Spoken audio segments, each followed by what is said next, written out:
Assalamualaikum warahmatullahi wabarakatuh. Sahabat alumni 58 yang dirahmati oleh Allah Subhanahu wa taala. Kita panjatkan puji syukur kehadirat Allah Subhanahu wa taala yang telah melimpahkan rahmat, taufik, hidayah dan nikmatnya kepada kita semuanya. Dan sholawat serta salam semoga tetap terlimpah kepada junjungan kita Nabi besar Muhammad sallallahu alaihi wasallam. Alhamdulillah kita masih berada di bulan Ramadan. Mungkin ini adalah hari-hari menjelang berakhirnya bulan Ramadan. Tapi di hari-hari terakhir di bulan Ramadan ini jangan sampai kita kendor, jangan sampai kita lemah semangat untuk menjalankan ibadah-ibadah di bulan Ramadan ini. Sebagaimana kita telah mengetahui bersama bahwa bulan Ramadan adalah bulan Al-Quran, bulan di mana Allah Subhanahu wa taala menurunkan Al-Qur'an. Maka di bulan Ramadan ini ayo kita perbanyak untuk tilawah Al-Qur'an, untuk membaca Al-Qur'an.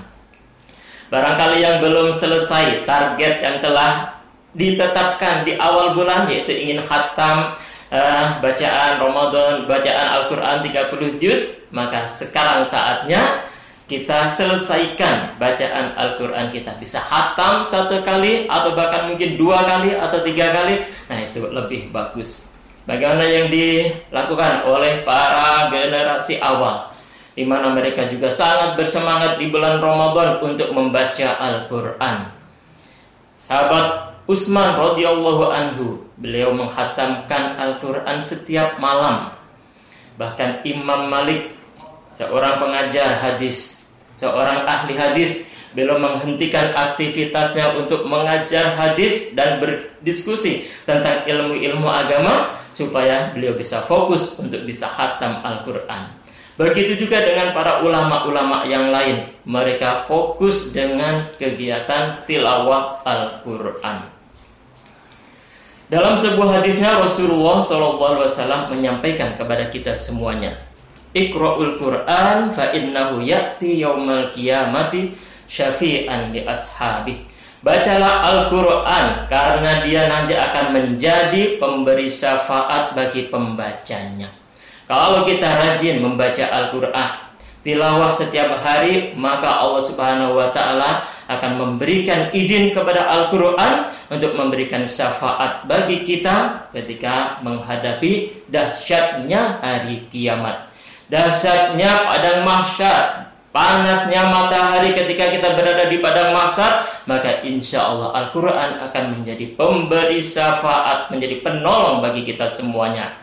Tidak hanya itu, Al-Quran akan menjadi penerang di alam kubur kita. Maka perbanyak membaca Al-Quran.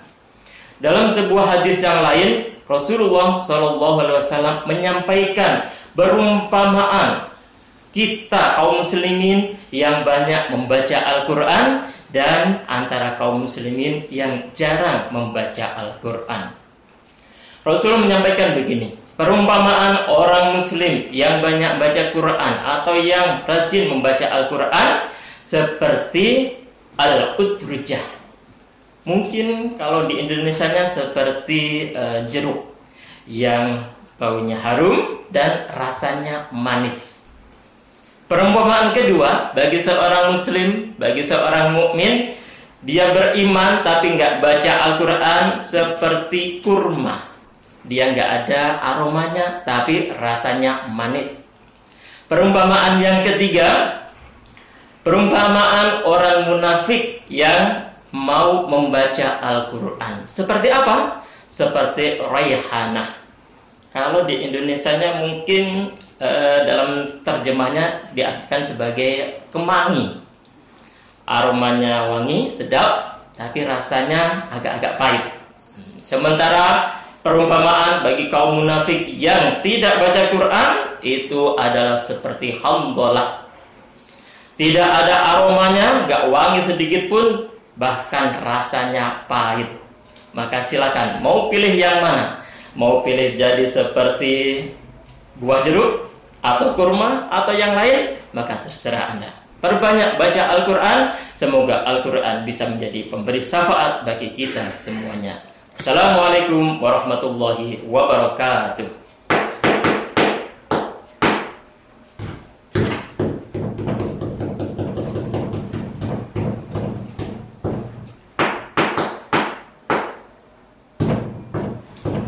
Alhamdulillah telah masuk waktu berbuka. Silakan kita berbuka bersama.